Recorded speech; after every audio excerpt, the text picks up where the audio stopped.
Ouais, tomoni mutu moko akoti na pharmacie tolanda yawa. Bien que mbila bito si ça déjà tolanda mutu akoti na pharmacie ça salon na quartier fabrica ça. C'est pas terrible. Benga na libanda bimisa ye. O chanter na yo. Ya Célestino.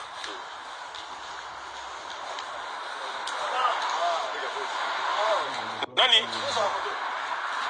Célestino ça. Vous en chargé Célestino. Hein? Si on a chargé non non.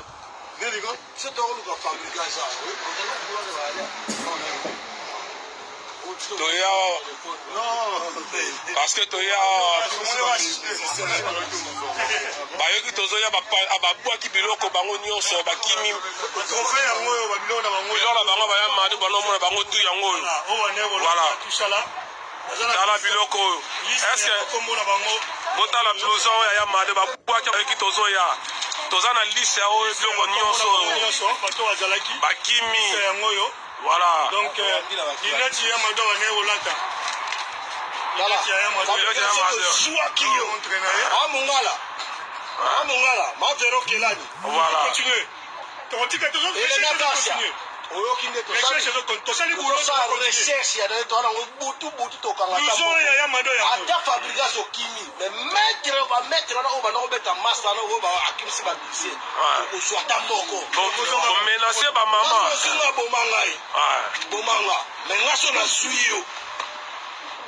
botala oyo yamado moni biloko na yo bokimi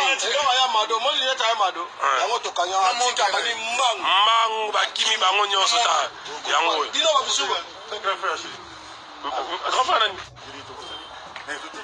ah ouais, bon papa, la masque n'a pas sonné. Ah ouais.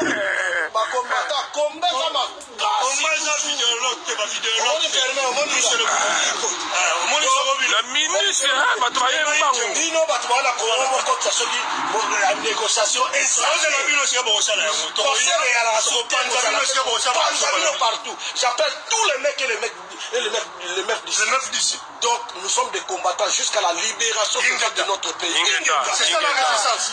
C'est ça la résistance. On lâche rien. On lâche rien. Il cherche les médicaments. On y va. Non, il se sent mal.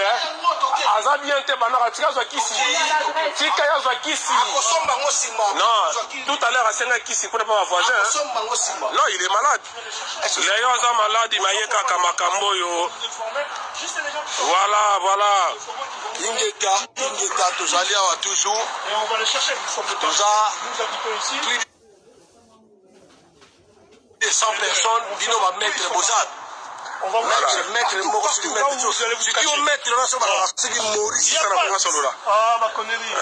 La connerie. Tous ces gens-là, il ne faut pas les suivre. Voilà. Et puis Mbila a retrouvé déjà la baisse de ma voiture. Comment on a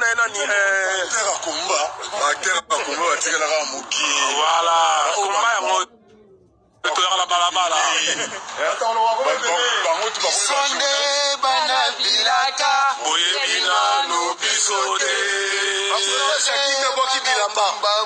Boyebina no bisode. Sonde bana mama. Boyebina no bisode. Fabrication.